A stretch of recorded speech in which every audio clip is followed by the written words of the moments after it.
I'm Jordan Grant's dad. I would like to ask you to come on a journey back in time with me. Back in time, perhaps, before you were sitting in those seats. In 2004, Arroyo Grande's Rob Strong, its Community Development Director, wrote that El Campo and US 101 are deficient and unsafe. Further, he said that unsafe existing crossing of Highway 101 at El Campo Road should be considered for closure until a future interchange is constructed.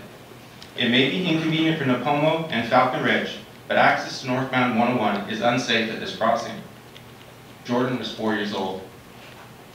In 2005, Arroyo City Manager Stephen Adams wrote, "The El Campo intersection with 101 is currently unsafe and service level F." County of San Luis Obispo Development Services engineer Richard Marshall wrote, "The Pacific intersection movement of greatest concern is left turns from El Campo Road to northbound on 101, and I would suggest eliminate the left turning movements at this intersection." Jordan was 5. In 2008, David Flynn, County San Luis Obispo Deputy Director of Public Works wrote, "We understand there is a minor project to improve the southbound shoulder at El Campo to accommodate right turn deceleration. While this is positive, it does not address cross-traffic concerns. In particular, right turn only ingress and egress may be the appropriate solution at El Campo Road and Letitia Winery intersections." Jordan was 8.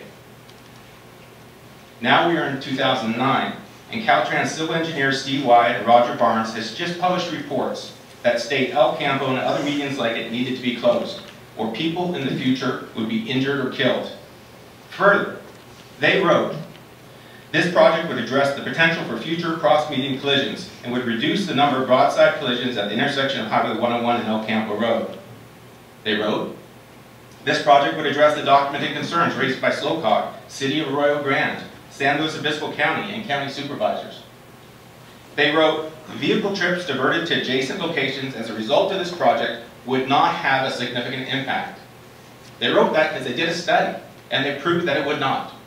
They wrote, "The recommendation is to restrict all left turn movements throughout the project limits. This would result in the median closure of all at-grade intersection and crossover locations within the project limits. This includes El Campo, Letitia Winery, and intersections in 3 other crossover locations." Jordan was 9. Funding was available from the state. It was the right thing to do. It needed to happen. And it was and remains the long-term plan for US 101.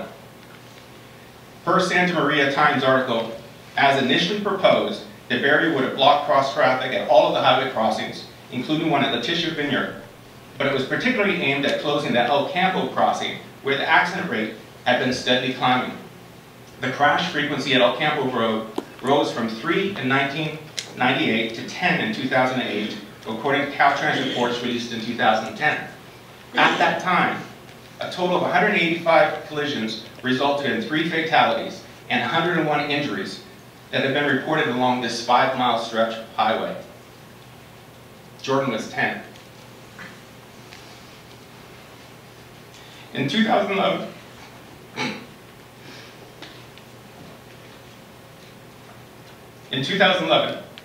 some with a different motivation organized opposition to the changes. It may have been to preserve wine tasting traffic at Letitia, so a profit motive. It may have been personal convenience of neighbors at Falcon Ridge, how to keep convenient left turns in the morning to go to work, and it may have been wanting to preserve the ability to develop land at El Campo and Letitia area because access was needed to be able to do the developments, so another profit motive. Regardless, these forces organized efforts to stop the scheduled construction and closing of the medians. So in 2011, an article was run in the Santa Maria Times saying it is not a done deal yet. You just have to write a comment letter to this address, to this Caltrans address, and we can stop it. And just like that, public safety became a victim of a few dozen comment letters to Caltrans. Jordan was 11. In 2012, $3 million was spent on this section of highway. But the most severe danger, those median crossings, was pulled out and not closed. The money was there. Jordan was 12.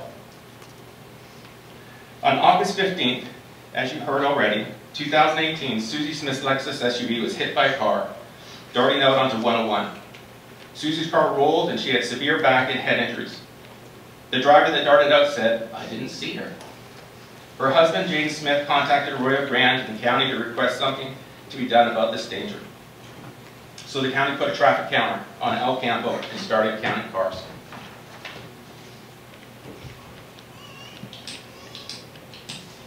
The counter counted the cars, including the BMW SUV,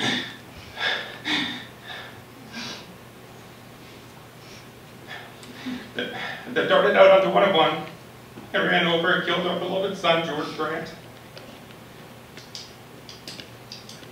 The county kept counting cars as our boy's body lay on 101, covered in a yellow sheet of plastic. Jordan was 18. Why are we here? Why is Jordan Grant's family here? Our boy is gone. He can't be hurt anymore. We are here to right a wrong. It was wrong to not close those medians when the civil engineers said close them. We are here to right a wrong in Jordan's memory. This is for your children. This is our gift to you. But for God's sakes, don't just start studying this like we don't know the answer. We already know the answer.